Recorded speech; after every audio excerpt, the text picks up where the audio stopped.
Meron po ba akong ginawa masama sa inyo? There is no personal act. Kaya nga, Mr. Chair, sagutin mo lang ako. Meron po ba akong ginawa masama sa inyo? No Meron ba? Wala? None, Mr. Wala. Wala akong ginawa masama sa inyo, ha? Pinapatunayan nyo yan, ha? Oh, ang sabi mo, ganito, kung abante, paswelduhan ka ng taxpayer, gago. Bakit mo ako tinawag na gago? Chicot TV. Okay, Yeah. Chairman Abante, please continue. Mr. Chair, thank you. Andito po pa si Miss Joey Cruz. Miss Joey Cruz, andito po ba? Yes, Mr. Chair. Okay, Chairman. Asan po siya? Asan po siya? Ayan. Oo. Gusto ko lang punta, alam nyo, sa totoo lang, marami po akong natatanggap na bashing eh. Hindi ko pinapansin. Hindi ko pinapansin yun. Katulad ni Kabayan, hindi ako naiinsulto, hindi ako nababagabag, hindi ko pinapansin, wala namang katotohanan yun eh. Ano? Kaya hindi ko pinapansin yan. Alright. Ngayon, ang gusto ko lang pong sabihin kay Miss Joey Cruz, in one of your vlogs in YouTube, you directed this statement sa akin. No? Akin mismo. Unang-una, hindi naman kita kilala. Hindi naman kita kaaway. Wala naman akong ginawang masama sa'yo. Tama ba ako, Mr. Chair? Meron po ba akong ginawang masama sa inyo? There is no personal act. Kaya nga, Mr. Chair, sagutin mo lang ako. Meron po ba akong ginawang masama sa inyo? No Meron ba? Wala? None, Mr. Wala. Wala akong ginawang masama sa inyo, ha? Pinapatunayan nyo yan, ha? Pangalawa, hindi nyo ako kilala. Tama ba, Miss Joey Cruz? You do not know me personally. Correct, Mr. Chair. And Mr. Chair, I do not even know Miss Joey Cruz personally. Am I right? Correct, Mr. Chair. But, you made a statement against me. O ito, babasahin ko ha. O, ang sabi mo, ganito, kung abante, paswelduhan ka ng taxpayer, gago. Tinawag mo akong tinawag mo akong gago. O, bakit? Ba't mo ginawa sa akin yun? Gusto mo ba akong umiyak ngayon sa'yo? Sabihin ko, ba't mo ginawa sa akin yun? Bakit mo ako tinawag na gago? Bakit po, Mr. Chair? Please, yes. Mr. Chair, and I think it is already established that we do not know each other personally. Ano po yung pakilakas nga po? Hello, Mr. Chair? Mr. Chair? Okay. I think it is already established that we do not know each other personally. Therefore, the statement was said based in a not personal way, but it is an observation of my reaction. Mr. Chair, meron ka pang salita. Your observation is that I'm gago? Is that your observation? This pertains to the public function as I perceive it, Mr. Chair. No, you're public what? Public action, Public Mr. Chair. action. So you mean that is the public that is actually telling me that I'm gago? No, Or Mr. is it Chair, you? The statement Let me came ask from you, me. Mr. Chair, is it you? Yes, Mr. Chair. So you were the one that said that, right? Correct, Mr. Chair. Ayun. Pero hindi mo ko kilala. Wala akong ginawa masama sa'yo. Yes, Mr. Chair. It What is your already right to established. tell me that I'm gago? Because I am a citizen. What of the is your Philippines. right to tell me I'm gago? That is part of my freedom of speech, Mr. Oh, Chair. is that right? Yes, Mr. Chair. So your freedom of speech is to tell a person that he is gago? Freedom of speech ba yan? My freedom of speech, part of my freedom Bay, ang of galing speech is mo. to react Ang on galing the mo. action of Ito a pa, public official. sinabi mo ha, in another post, ito sinabi mo. Pero alam mo, Kaya tayo nagmi-meeting dito. Parami na mention ko ito, no? Pero sa totoo lang, hindi ko pinansin yan. Matagal na yan eh. Di ba? Hindi ko pinansin yan. Ito, ang sabi mo, you know, Kong Benny Abante, I can find all of this. Isasampal ko ito sa pagmumukha mo. Is that still freedom of speech? Mr. Chair, I am not very familiar. Yes with or no, those. Mr. Chair? Is that still, you think, freedom of speech? When you said, isasampal ko ito sa pagmumukha mo. Mr. Is Chair, that freedom of speech? yes, Mr. Chair. Ganon. Oo. So, ibig sabihin, ganito, if I tell you right now, sasampalin kita, freedom of speech yan. That's part of your freedom, Mr. Chair. Pag sinampal kita, hindi na freedom of speech yan. Of course, sir, it's overt Hindi action na. already. Yes, Hindi sir. na, no? Yes, sir. Oo, ang galing. Mahusay ito. Oo, magaling ka. Oo. Ang sabi mo, I'm going to be hindi ko masabi to, Mr. Chair.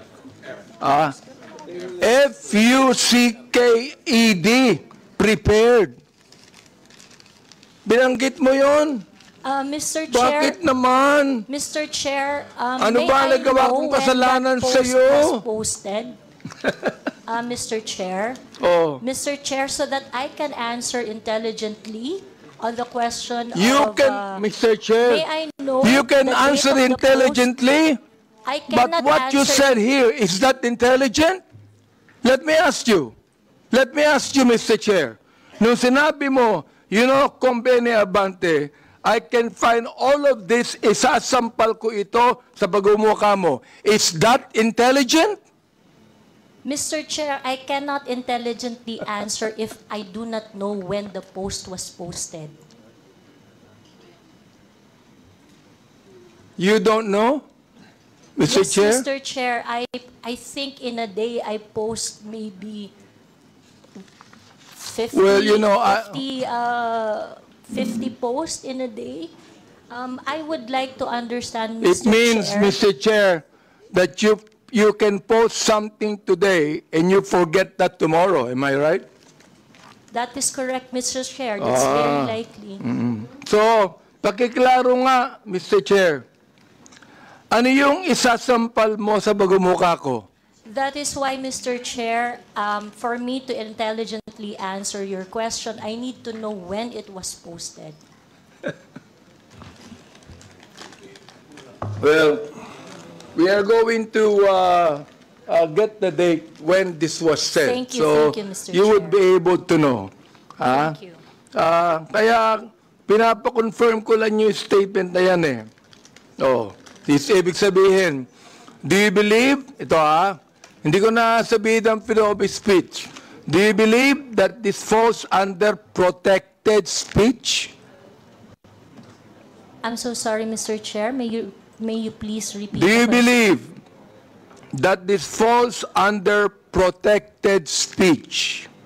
Mr. Chair, like I said earlier, I would like to know first the context of the post.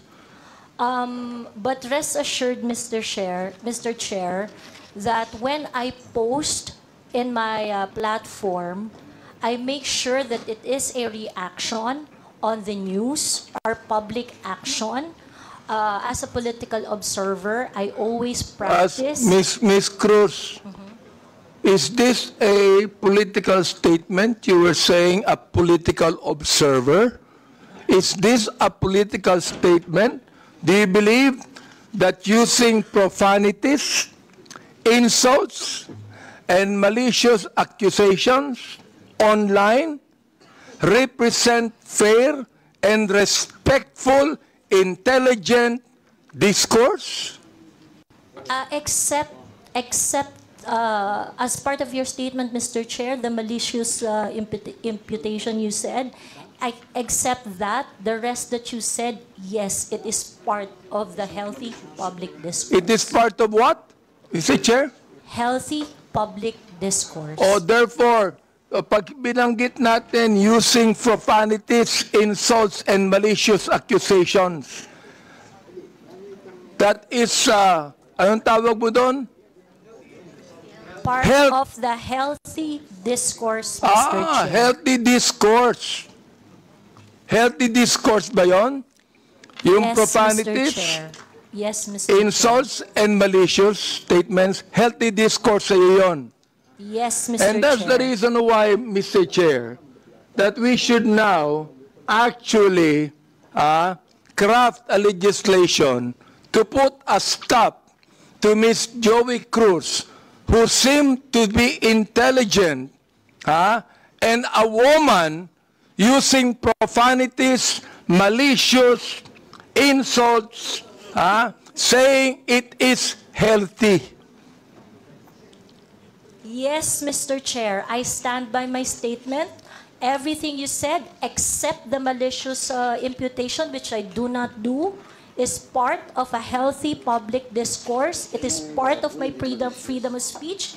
In fact, it is recognized under the Universal Declaration of Human Rights Act that I It is should be recognized able where? to express my opinion without Miss interference. Joey Cruz, I am the chairman of the Committee on Human Rights, and this is not recognized. Profanities, insults, and malicious words are violation of human rights. You violated my human rights. Mr. Chairman, Mr. Chairman. Mr. Chairman, may I inquire, sino po yung sa tabi ni no resource person? Please identify yourself. Are you the lawyer of Yes, Your Ms. Honor. Cruz? I'm Attorney Mark Anthony Manuel. I'm the counsel for Ms. Cruz, Your Honor. Have you entered your appearance here? Yes, Your Honor, please. So Mr. please Chair. be reminded that you can only give legal advice to your client and you ask the chairman. Yes, Your Honor. Please sit not in the resource person at the back. You are not allowed to sit. At the back, you sit at the back. Yes. Lawyers are not allowed to sit beside the resource persons. And please be advised that as permission by the chairman. Yes, yes. Also sit at Mr. the back. Chair. Yes, Mr. Do not sit beside your client. And rest assured that I am only advising my client as And to then her so legal ask the rights. chairman the permission before you give the advice. Yes, Mr. Chair.